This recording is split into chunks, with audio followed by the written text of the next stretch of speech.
Wassalatu wassalamu ala sayyidina Rasulillah Sayyidina Muhammad Ibni Abdillah wa ala alihi wa sahbihi wa man tabi'ahu wa walah. Wala hawla wala quwwata illa billah, amma ba'du. Hadratul mukarramun, para alim wal ulama, para habaib yang sama-sama saya hormati, al-mukarram al-muhtaram Ketua DKM kita Ustadz Haji Nurdin mata'anallah bituli hayatih, Ustadz Mahdi dan Ustadz Saifuddin, dan para seluruh dewan-dewan pengurus Masjid Jami Ar-Riyad Kuitang, dan juga para hadirin wal hadirat, Bapak Ibu yang sama-sama saya hormati. Saya ucapkan taqabbalallahu minna wa minkum siyamana wa siyamakum taqabbal ya karim minal aidina wal faizin kullu amin wa antum bi khair insyaallah. Ini malam adalah malam pembukaan ya. Jadi sekaligus lebaran. Cuman kagak ada kue nastarnya gitu ya. Tapi enggak apa-apa, insyaallah ntar pulang ke rumah udah habis kue nastarnya. Karena lebaran udah sebulan ya. Alhamdulillah. Mudah-mudahan para hadirin, jikalau saya memiliki kesalahan baik dalam tutur kata, penyampaian, pengajaran, saya mohon dibukakan pintu maaf yang sebesar-besarnya. Amin ya rabbal alamin.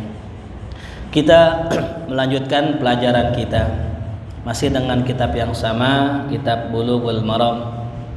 Dari nama kitabnya cakep, masya Allah, Bulughul Maram, sampai kepada tujuan yang diinginkan. Mudah-mudahan Allah sampaikan kita pada tujuan kita, yaitu ridho Allah subhanahu wa ta'ala. Karena ini yang luput ya. Orang banyak belajar bertahun-tahun tapi nggak nyampe makom-makom, nggak nyampe tempat-tempat yang disampai oleh para orang-orang soleh ya. Kalau kita belajar nih misalnya setahun, 2 tahun, 3 tahun, bahkan sampai 10 tahun, saya mau tanya, ilmunya banyak gak? Harusnya banyak. Makomnya tinggi gak? Harusnya tinggi ya. Ada seorang solihin, orang-orang awam belajar sekian tahun jadi wali ya. Pertanyaannya, kenapa kita belajar udah sekian lama tapi kita kayak orang muter-muter belum sampai kepada tujuan? Kata ulama, jawabannya karena kita kagak tahu tempat tujuan kita ya. Semisal kita pengen berangkat ke puncak, tujuannya puncak, tepatnya puncak pas, berangkat dari Jakarta, dari Kuitang. Kalau tahu tempat tujuan sampai nggak? Sampai. Permasalahannya kita diajak jalan cuman kagak tahu tempat tujuan. Berangkatnya harusnya ke puncak tapi nyampainya ke Bandung tuh. Pas sudah sampai Bandung, sekian lama berjalan baru tahu tujuannya puncak. Nyampe gak puncak? Nah, itu. Maka perlu kita catat, tujuan kita dalam hidup kita, ibadah kita, ngaji kita, semua tujuannya cuma satu, nyari ridho Allah. Udah itu ya. Kalau udah tujuannya nyari ridho Allah, maka tinggal kita cari bagaimana jalan mendapatkan ridhonya Allah. Ini saya akhir-akhir ini banyak mendapat cerita, mendapat curhatan, banyak tentang masalah rumah tangga ya. Ada yang KDRT, ada yang selingkuh, yang paling banyak selingkuh. Pertanyaan kita, kenapa kok bisa banyak terjadi hal kayak begitu? Jawabannya satu, nikahnya bukan nyari ridho Allah, tapi nikahnya nyari kesenangan pribadi. Kita para hadirin, kalau nikah nyari kesenangan pribadi, itu kalau seandainya nggak dapat dalam pernikahan, misal contoh kita pengen mendapatkan kesenangan syahwat, bini lagi head berapa lama? Seminggu, pusing nggak bala? Karena dia nikahnya bukan mencari ridho Allah, dia mencari kesenangan. Ketika nggak dapat di rumah, nyari kemana? Keluar. Tuh. Gara-gara tidak mencari ridho. Kalau nyari ridho Allah, bini lagi head, dia sibukin dengan ibadah. Dia kumpul sama orang soleh, dia sabar, dia tahan diri karena yang dicari ridhonya siapa? Allah. Maka apapun kalau bisa niatin mencari ridho Allah. Mudah-mudahan di majelis kita malam hari ini menjadi majelis pembuka kita mencari ridhonya Allah. Ya. Kalau sekian tahun kita belajar mungkin lupa niat ini, sekarang kita niatin. Ya Allah, saya belajar di malam Kamis, saya belajar di Kuitang, di Masjid Ar-Riyad, niat mencari ridho Engkau. Mudah-mudahan pulang kalau umur kita nggak panjang, masuk surga insyaallah. Amin. Kencang banget Bang Cecep. Roman-romannya pengen duluin kita nih. Alhamdulillah pahalanya banyak ya. Khodim masjid, pelayan masjid, ya. Berarti karyawannya Allah. Berarti bosnya siapa? Allah. Kemarin kita belajar tentang masalah khusyuk dan sekarang kita berada di penghujung bab khusyuk. Apa saja yang dilarang bagi orang yang sholat untuk menjaga kehusyuannya? Terakhir kita bahas dilarang mandang ke langit. Jadi kalau orang lagi sholat hadirin, itu kagak boleh sholat menghadaplah langit. Allahu Akbar. Pandangannya ke langit nggak boleh. Kenapa? Dikatakan di sini li'anna ya al-ibsar nahwas sama mukhillun bil khusyuk. Karena orang yang pandangannya menghadap ke langit itu bisa menghilangkan kehusyuan. Ya. Yang kedua dari madhar, dari bentuk. Orang kalau sholat dalam kondisi pandangan ke langit, pala mendongak, itu cenderung kelihatan congkak, betul. Bagaimana kalau orang yang tawadhu, cirinya adalah ditandai dengan nunduk begini, ya. Makanya orang kalau ketika sholat dianjurkan memandang tempat sujud, biar secara zahir dia itu terlihat tawadhu di hadapan Allah Subhanahu wa taala. Itu sudah kita bahas kemarin. Nah, kita masuk kepada hadis yang lain lagi. Wa an Aisyata qalat, wa an Aisyata radhiyallahu anha qalat sami'tu Rasulullah sallallahu alaihi wasallam. Dan dari Sayyidah Aisyah radhiyallahu anha, ia pernah mengatakan sami'tu Rasulullah sallallahu alaihi wasallam, aku pernah mendengar Rasulullah sallallahu alaihi wasallam yaqulu, bersabda, la salata mati. Sallu ala Muhammad. Bismillahirrahmanirrahim.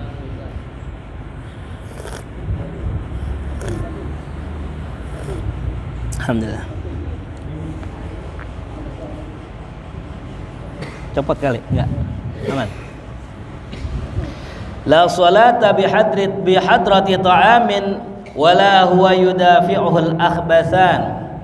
Diriwayatkan kata Sayyidah Aisyah, Rasul pernah mengatakan la salata, tidak ada salat, bihadrati ta'amin, di hadapan sebuah makanan, wala huwa yudafi'uhul akhbasan, begitupun tidak ada salat buat orang yang menahan dua kotoran, ya. Apa penjelasannya? Dikatakan dalam syarahnya di sini, la salata bihadratit ta'am, maknanya fihi nafyus shalah al-kamilah bihadratit ta'amin. Kata pensyarah di sini maknanya bahwa larangan di sini kalimat la shalah, tidak ada salat, itu bermakna tidak sempurna, ya, bermakna tidak sempurna. Soalnya kalau kita bilang la sholata, tidak ada sholat, berarti tidak sah, begitu, ya. La sholata liman lam yaqra bi fatihatil kitab, tidak ada sholat bagi orang yang nggak baca Fatihah. Saya mau tanya, la di sini tidak sempurna apa tidak sah? Tidak sah apa tidak sempurna? Tidak sah, betul, ya. Jadi kalau dikatakan tidak sah, berarti orang yang nggak baca Fatihah sholatnya tidak sah. Kalimatnya la sholata, persis mirip dengan hadis ini, la sholat. Tapi ulama, ini ulama nih, masya Allah, memandang kalimat la sholat dalam hadis ini tidak sama dengan la sholat pada hadis Fatihah, ya. Sehingga kalimat la sholat di sini bukan tidak sah sholatnya, tapi tidak sempurna.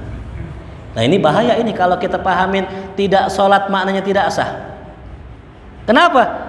Karena hadisnya mengatakan tidak sholat, tidak ada sholat jikalau makanan udah datang, makanan hadir, makanan udah disajiin. Nah ini bahaya kalau orang bukber. Kan biasa kalau bukber tuh makanan nampak udah disiapin tuh, disiapin di belakang. Ya, kita jamaah buka pakai korma, minum air putih, minum es, udah komat, sholat dulu. Sah nggak sholatnya?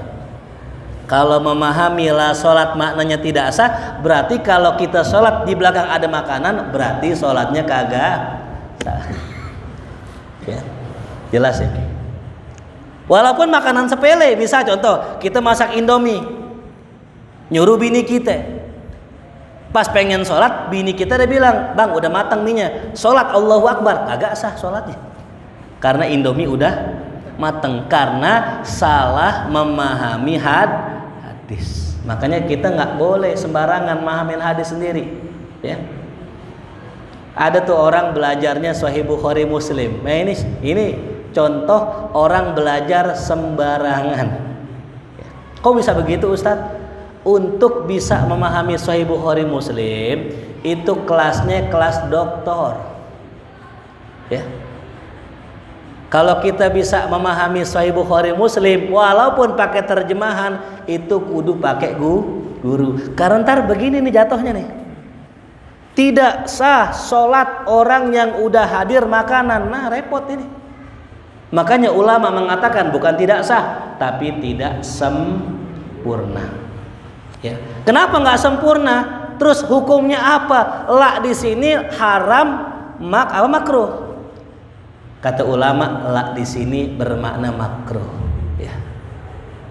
Pokoknya kita kias apaan aja hal yang mengganggu konsentrasi kita, ya itu makruh. Ya. Ya. Makanya kalau kita pengen sholat, makan udah matang, apalagi Indomie. Apalagi ruangan ber-AC, baunya kecium nggak? Allahu Akbar. Masya Allah, ini soto enak banget ini. Mana ada cabenya lagi berasa kecium. Rukuk begitu juga. Sampai tahiyat, salam belum doa udah makan. Mending mana? Makan dulu apa sholat dulu? Makan dulu. Ustadz bagaimana kalau ngerokok Ustadz? Nah ini dia. Kasusnya ada perokok mungkin palanya puyeng. Kalau belum ngerokok kagak husuk sholat, merokok dulu apa sholat dulu? Kolu. Apa kolu? Ngerokok dulu. Kola. Ngerokok lah. Kan kita kias. Kias. Tapi dengan syarat, ada dengan syarat. Waktunya tepat. Waktunya luas. Tuh ya. Kita habis ngaji pala puyeng banget belajar nahu sorop lagi. Puyeng pala tuh. Ajan, Allahu Akbar. Tapi mulut asem. Ngerokok dulu apa sholat dulu? Ngerokok dulu dikit dah. Tapi jangan samsu, jangan. Yang pendek-pendek aja itu ya. Kalau samsu potek dah separuh. Intinya apa? Jangan sampai sholat dalam kondisi tidak khusyuk. Termasuk mandi. Aduh, badan gerah banget nih. Pulang gawe.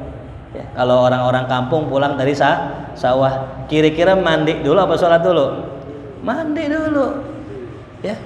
Karena yang kita cari intinya adalah inna sholat aqimis sholata lidzikri.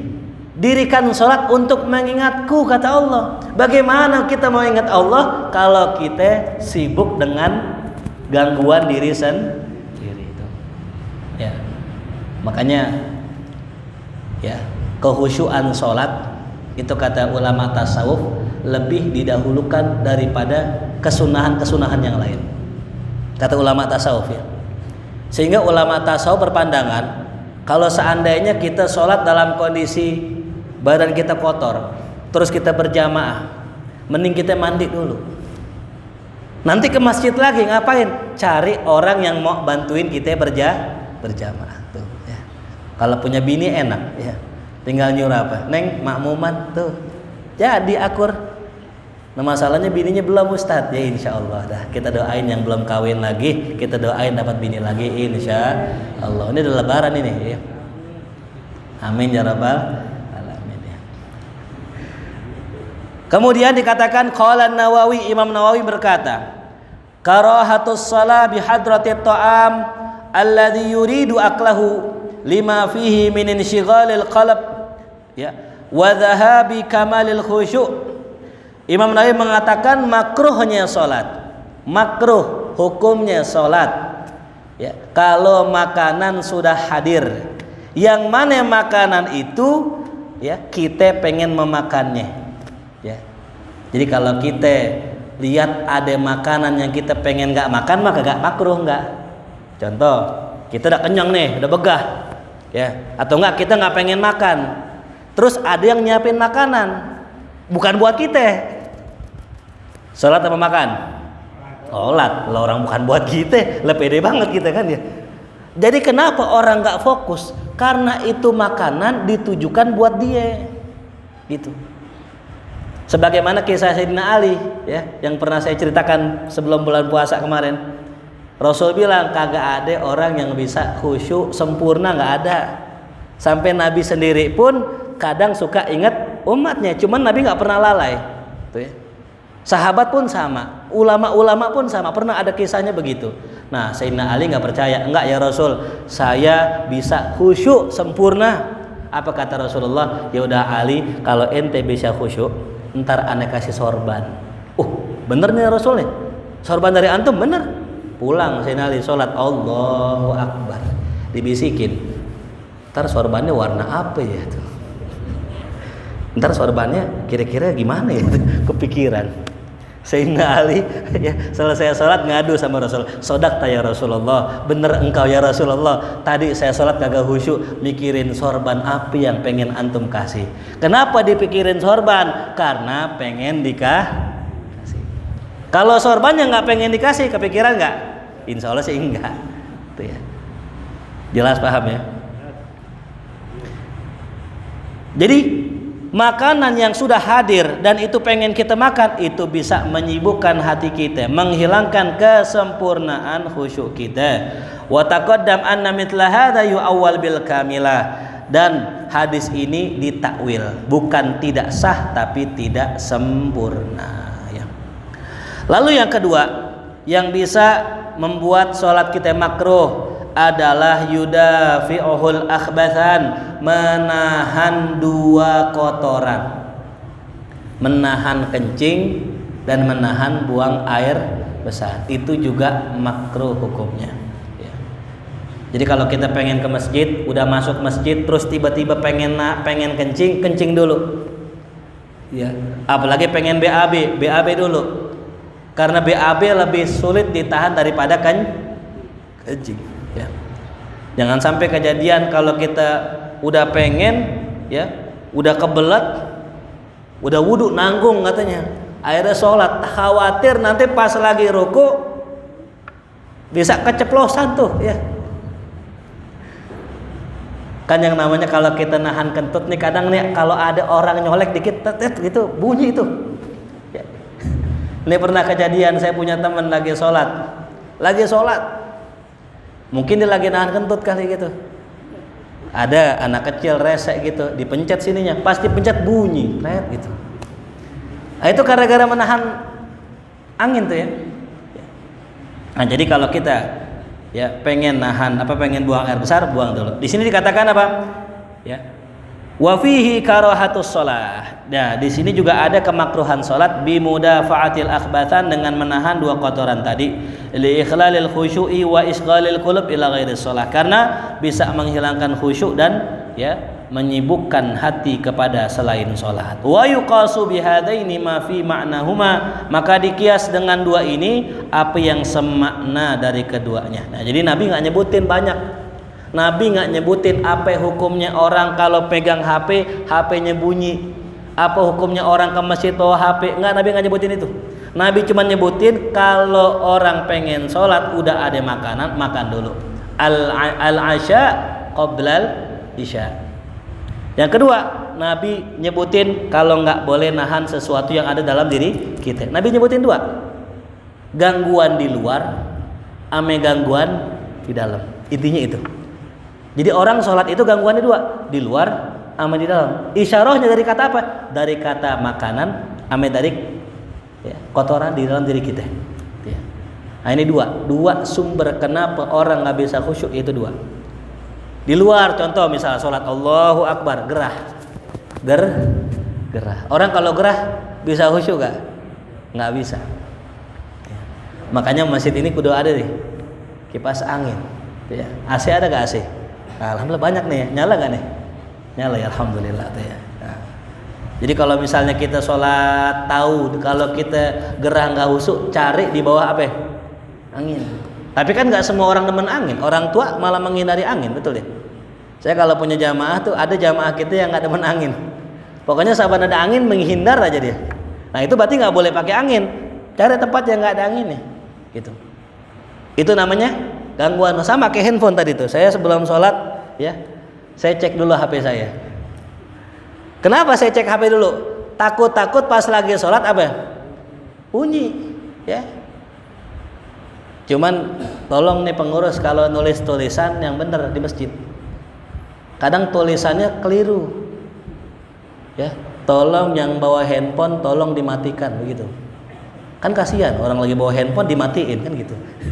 Kalimatnya nggak begitu ya. Yang membawa handphone tolong handphonenya dinonaktifkan gitu ya. Takutnya ada orang-orang tekstualis gitu. Ngebaca teks nih, wah tolong dimatikan tuh. Naam. Wa hadhil karahah mabniyatun ala sa'atil waqt. Nah ini ya, dikatakan oleh muallif makruhnya ini bergantung daripada luasnya waktu. Jadi kalau misalnya waktu luas nggak apa-apa, kita makan dulu. Nah kan kasusnya beda kalau waktunya sempit. Misal ba'da maghrib ya, pulang dari puncak capek, nyampe sini ajan, kan ngaso dulu tuh, kan lapar gak? Lapar, dibikinin indomie, makan dulu apa sholat dulu? Sholat dulu karena waktunya sempit ya. Karena kalau kita makan dulu nanti butuh minum, belum lagi kalau habis makan kadang buang air, daripada resiko ya kita kehabisan waktu, maka lebih afdol kita sholat dulu tuh ya. Jadi bergantung luasnya waktu.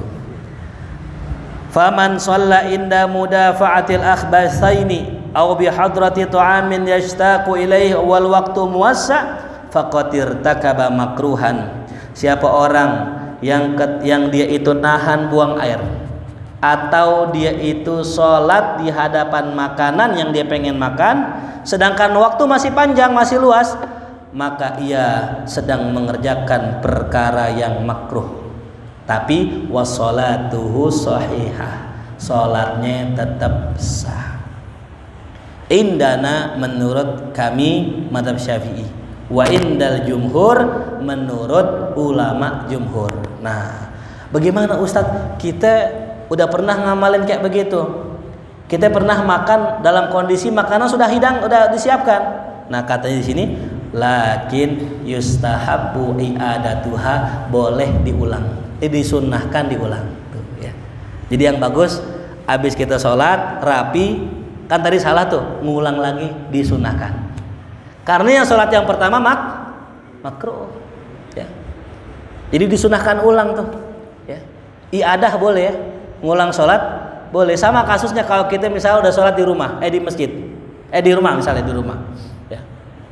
Habis di rumah ya, ternyata pas kita ke masjid belum mulai sholat, boleh ngulang lagi di masjid. Atau sebaliknya, dari masjid sholat pulang, bini minta jamaah, boleh sholat lagi ngulang. Namanya i'adah ya. Apalagi i'adah Jumat, nah itu dianjurin lagi tuh ya. Karena di Jakarta ini yang ngadain Jumatan udah banyak ini. Sebagian madhab dalam madhab Syafi'i mengatakan kalau Jumat dalam satu kota banyak maka nggak sah.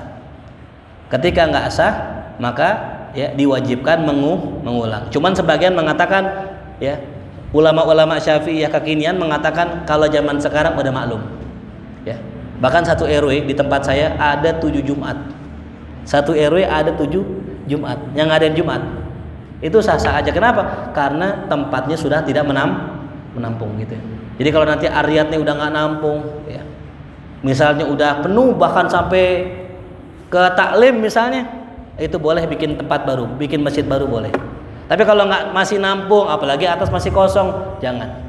Ya, tidak dianjurkan. Bahkan bisa jadi tempat yang baru tidak sah, maka wajib ada. Ya. Nah, ada kasus kemarin gitu tuh di Instagram kalau nggak salah ya. Ada orang pengen berangkat Jumatan, ternyata khotibnya kagak datang. Katanya libur. Ya. Jumatan libur. Ini jangan sampai terjadi di masjid-masjid kita. Terus bagaimana Ustaz solusinya? Ya udah, siapin buku khotib, buku khutbah yang teks Indonesia ame Arabnya dikit, taruh di tempat khotib, udah. Siapa aja naik ini. Ya. Kita malu kalau seandainya itu terjadi di tempat kita, malu gak? Malu, ya Allah, ya tuh. Nah. Lalu hadis yang selanjutnya an Abi Hurairah radhiyallahu anan Nabi sallallahu alaihi wasallam qala at-tasa'ubu minasyaitan. Nah, ini dia. Kata Rasul, nguap dari setan. Nguap dari setan.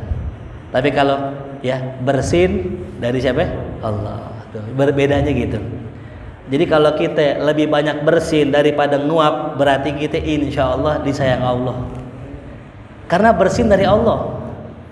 Nabi Adam ketika diciptakan sama Allah dalam kitab disebutkan baru setengah badan, baru sampai leher udah bersin.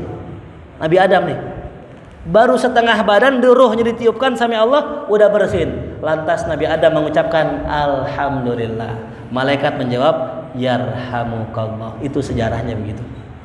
Kenapa? Kok bersin dari Allah? Karena dengan bersin kita mengusir, membuang segala kotoran yang masuk dalam hidung kita. Nah, kita punya hidung para hadirin, ini kan ada bulunya ya. Itu fungsinya apa? Itu nyaring kotoran virus. Filter ya. Kita punya motor aja ada gak filternya? Nah, motor aja ada filternya. Kita juga ada nih, hidung nih mahal. Makanya Nabi larang dicabut. Kalau panjang diapain? Dicukur. Ya, tuh. Karena ini filter. Segala virus yang masuk akan keluar dengan perantara bersin. Tuh ya. Nah, cuma bersin juga ada adabnya hadirin ya. Bersin ada adabnya, kan ada bersin yang kagak pakai adab. Ya. Wah, sim, kenceng banget tuh. Sampai suaranya kedengeran semasjid. Ya. Itu kurang adab. Kalau bisa diapain? Ditutup. Ya. Nah, ada lagi yang kedua tadi setelah bersin, yaitu tasawuf, nguap. Ini ya, dikatakan sama Nabi nguap dari setan. Fa idza tasa'aba ahadukum falyakzim mastata'. Kalau salah seorang dari kalian pengen bersin, maka tahanlah semampunya. Tuh. Jadi kata ulama yang pertama nih, kalau kita pengen bersin tahan. Ya, bisa nggak tahan bersin? Tahan apa? Kalau kita pengen nguap tahan. Bisa gak nahan nguap? Bisa ya. Nguap cara nahannya nggak usah ditahan, nggak usah pakai tangan, gitu ya. Tuh. Tarik napas, keluarin lewat apa ya? Hidung. Ya. Jadi kalau kita sholat, Allahu Akbar pas sholat ya, pengen nguap jangan begini, jangan, tahan ya. Tarik napas, buang. Nah itu ahsan. Ya. Kalau bisa. Tuh ya. Yang kedua, kalau dia nggak bisa ya menahan dengan mulutnya, maka tahanlah dengan tangan. Ya. Nah, ulama beda pendapat masalah tangan yang nahan nguap. Yang pertama dikatakan yang paling kuat pakai tangan kiri, pakai punggungnya, begini. Yang paling kuat pakai tangan kiri, pakai apa? Punggung gini. Ya. Coba bareng-bareng semua. Nah, tuh ya. Emang unik ya, nguap itu nular ya. Nguap itu kita kalau ngeliat orang nguap bawaannya pengen nguap aja. Kadang-kadang kagak pengen nguap, nggak ngantuk tapi nguap loh. Aneh kan ya? Orang kalau belum tidur semalaman pagi nguap, wajar gak? Ini orang tidur 12 jam ya, kayak pingsan nih orang. Pas bangun ngopi nguap. Nah, ini. Makanya sebagian ulama nih mengatakan ini ciri ya buat kita, waspada kita kalau sholat sering nguap. Kalau sholat sering nguap tanda ada sifat munafik di hati kita. Ya. Waspada kalau sholat nih, pokoknya nguap mulu, ngantuk mulu bawaannya. Tapi pas udah nggak sholat, pas ngerokok agak ngantuk itu. Waspada ini. Ngaji nggak sama tuh ya, nguap mulu, ngantuk mulu. Nah, ini waspada ini. Tanda ada sifat nifak di hati kita. Makanya para sahabat radhiyallahu anhu dikisahkan dalam Al-Qur'an, ini luar biasa sahabat. Kata Allah, para sahabat Nabi ketika perang mereka ngantuk. Nih unik. Orang kalau lagi perang bisa gak ngantuk? Kagak. Saya pernah tuh pengen nangkap maling 2 hari nggak tidur, Pak. Jadi saya punya kosan, itu korban motor, pencurian motor banyak. Malingnya udah ketahuan, cuman ngumpet. Kita nungguin 2 hari 2 malam nggak tidur tuh. Karena lagi situasinya lagi genting. Berarti kalau orang situasi lagi genting bisa gak tidur? Bisa gak ngantuk? Ini sahabat lagi perang ngantuk. Itu tanda imannya kuat. Ya. Orang kalau bisa tidur di saat genting itu tanda imannya lagi kuat. Ya. Karena kecemasan datang dari siapa? Setan. Ya. Kecemasan datang dari siapa? Setan. Sama tadi, ketika sholat ngantuk, nah itu. Ya. Dari mana datangnya ngantuk ketika sholat? Dari setan. Makanya dalam sebuah kitab yang berjudul Percakapan Antara Iblis dengan Manusia, ya dengan Rasulullah SAW, Iblis mengatakan bahwasanya iblis setiap kali sholat, iblis mengganggu kita. Dengan apa cara ganggu iblis? Yang pertama, orang kalau sholat meletekin jari, itu.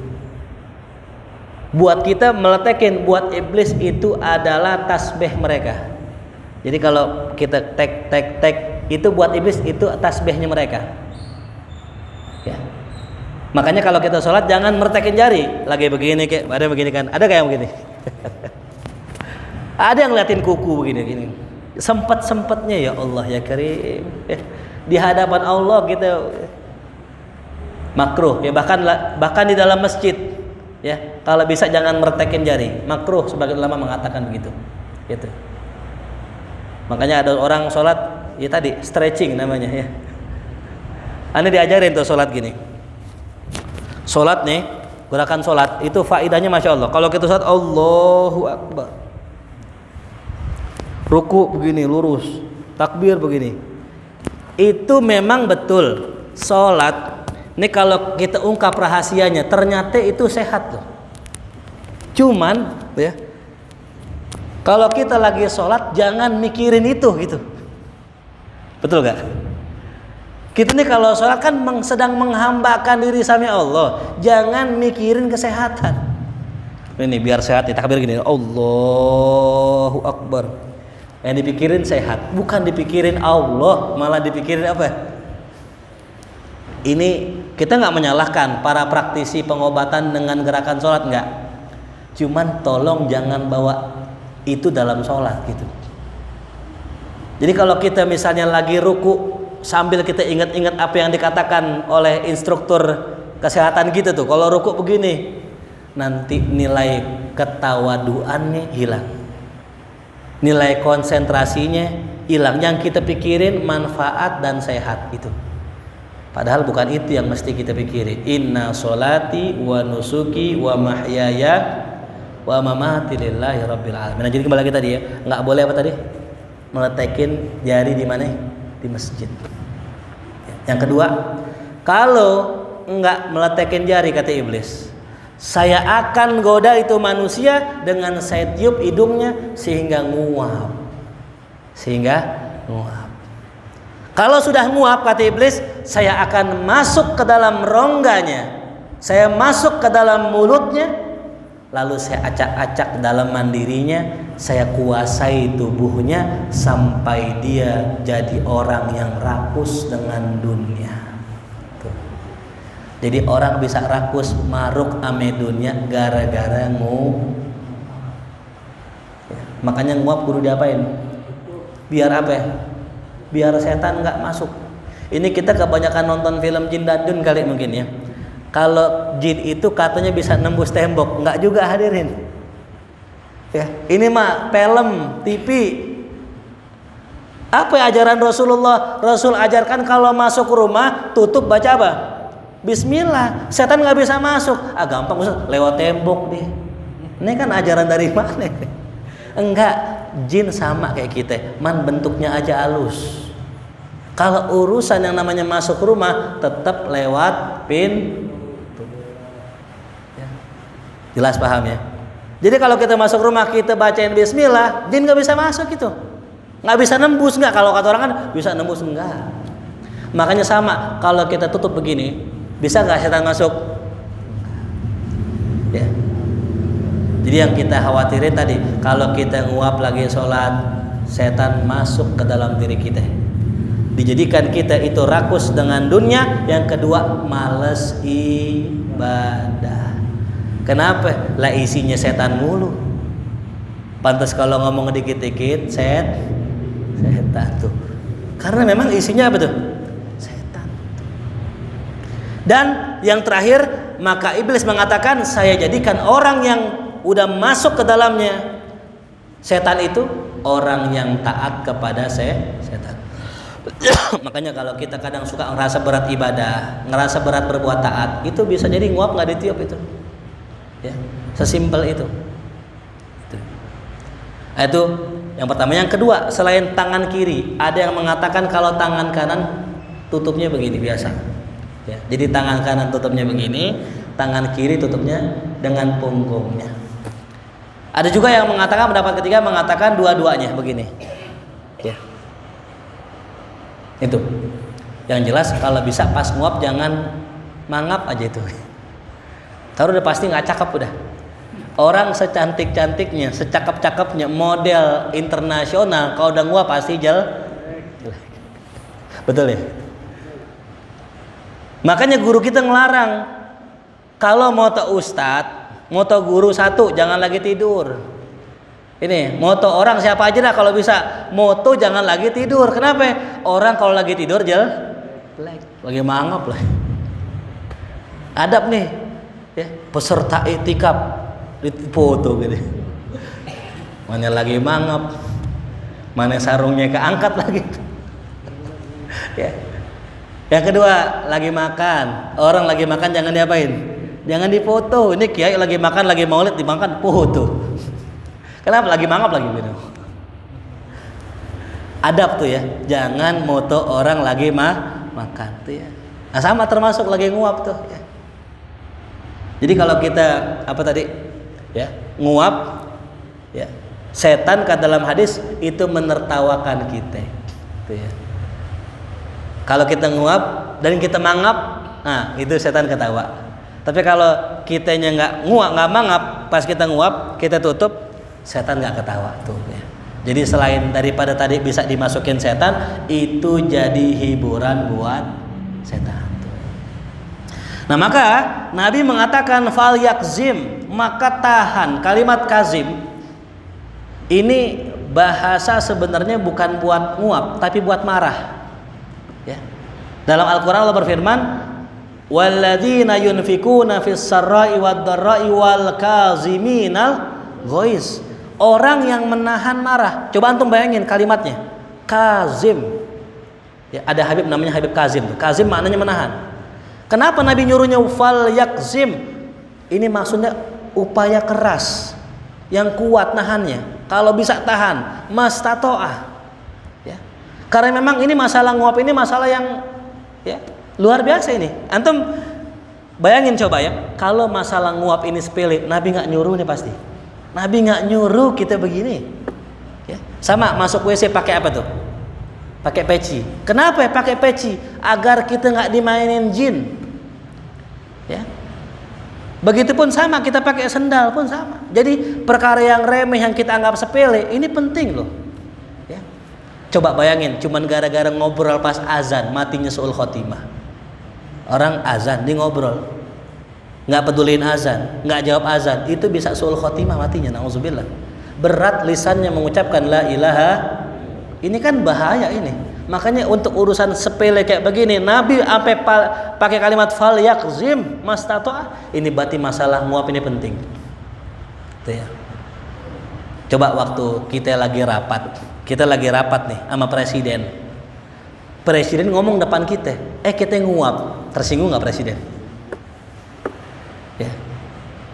Makanya jangan sampai kita lagi sholat kita nguap. Usahakan tahan sebisa mungkin di hadapan Allah. Jangan kita nguap seolah-olah kita ngeremehin Allah tuh ya. Makanya kita kalau ngaji ini, saya diajarin sama guru saya. Ada jam nggak di sini? Ada jam nggak di atas? Hah? Ada ya. Itu usahain kalau kita ngaji jangan liatin jam. Kenapa? Guru kita tersinggung. Lagi ngaji dikit-dikit begini, dikit-dikit begini. Kalau kode boleh, ya. Ini Isa berapa menit lagi nih Isa? Dikit lagi. 4 menit lagi, iya. Kalau udah pengen azan nggak apa-apa gini-gini. Tapi kalau baru ngaji, assalamualaikum, udah begini aja. Sama kita di hadapan Allah. Kita lagi sholat, Allah tahu hati kita, Allah tahu isi sanubari kita. Allah lihat hati kita mikirin dunia, Allah marah sebenarnya sama kita. Allah marah.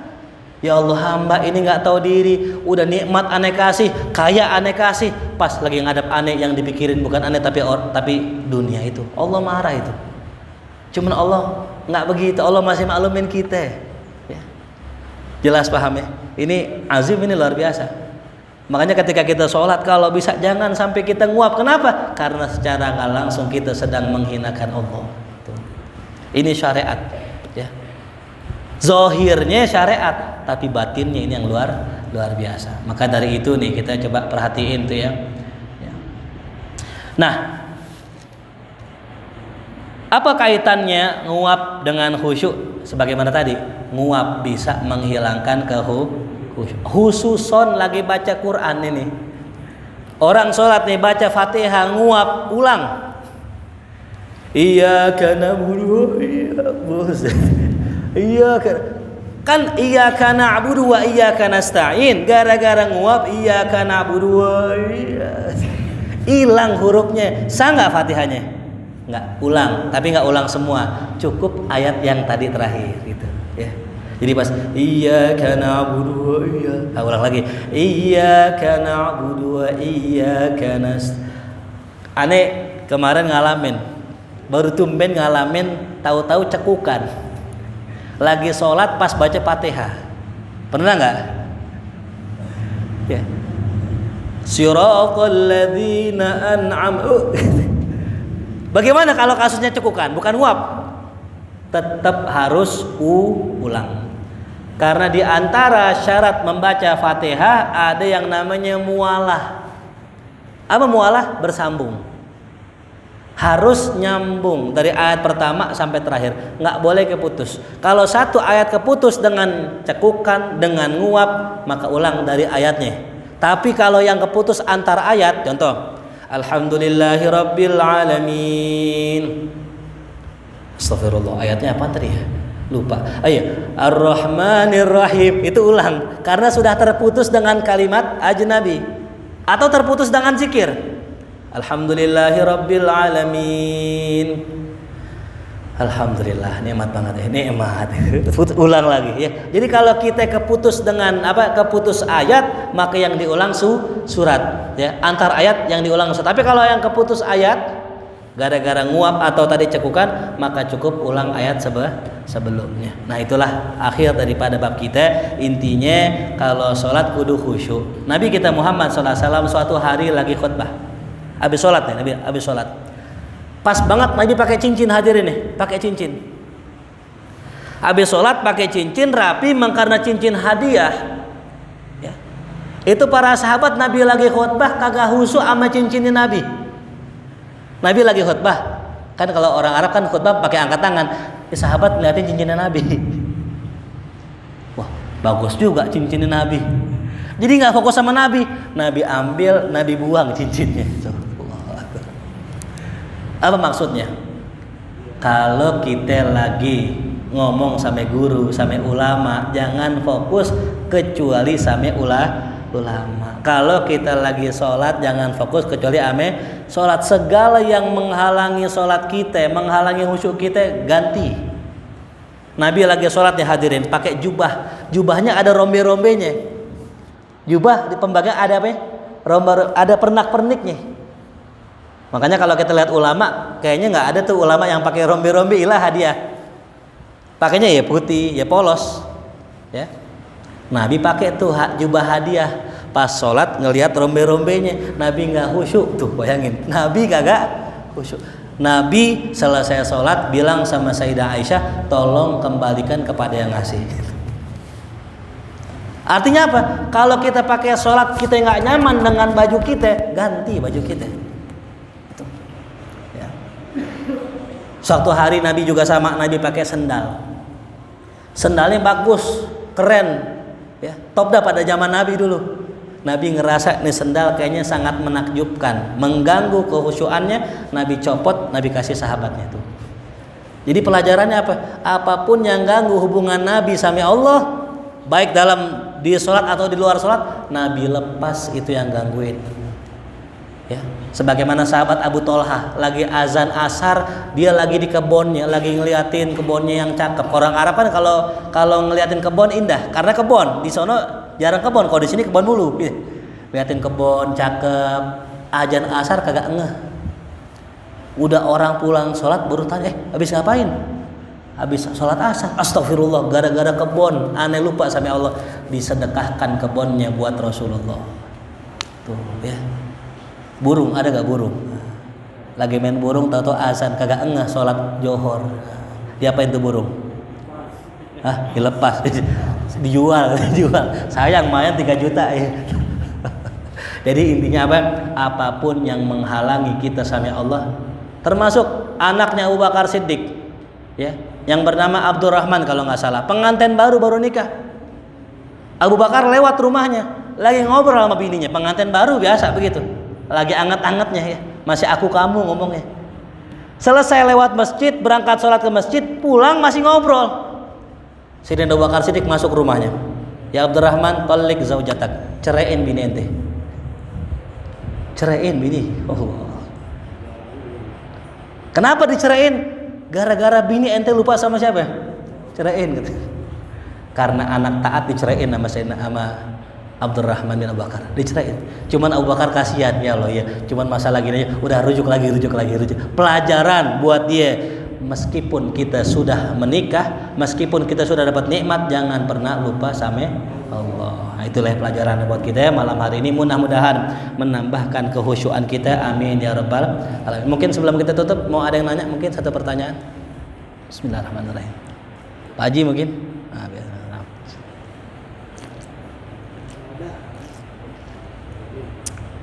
Alhamdulillah. Ya, baik, kita baca surat Al-Fatihah. Kita doakan semua yang sedang sakit semoga Allah beri kesembuhan, yang punya hutang Allah beri kelunasan, yang punya hajat kan Allah mudahkan, Allah kabulkan, yang sedang belajar Allah beri ilmu yang manfaat, yang sedang ibadah Allah beri istiqamah, mati husnul khatimah. Ala hadhihi niyyah Al-Fatihah. A'udzu billahi minasyaitonir rajim. Bismillahirrahmanirrahim. Alhamdulillahi rabbil alamin arrahmanir rahim maliki yaumiddin. Iyyaka na'budu wa iyyaka nasta'in. Ihdinas siratal mustaqim, siratal ladzina an'amta 'alaihim ghairil maghdubi 'alaihim waladdallin. Alhamdulillah bihaqqil Fatihah. Syaril Fatihah karamatil Fatihah. Iftah lana abwabal khair wa akhtim lana bil khair waj'alna wal hadirin min ahsani ahlil khair. Allahumma anfa'na bima 'allamtana wa 'allimna ma yanfa'una warzuqna 'uluman tanfa'una fid din wad dunya wal akhirah. Rabbana atina fid dunya hasanah wa fil akhirati hasanah wa qina adzabannar. Sallallahu ala sayyidina Muhammadin wa alihi wasallam. Walhamdulillahi rabbil alamin ya rabb.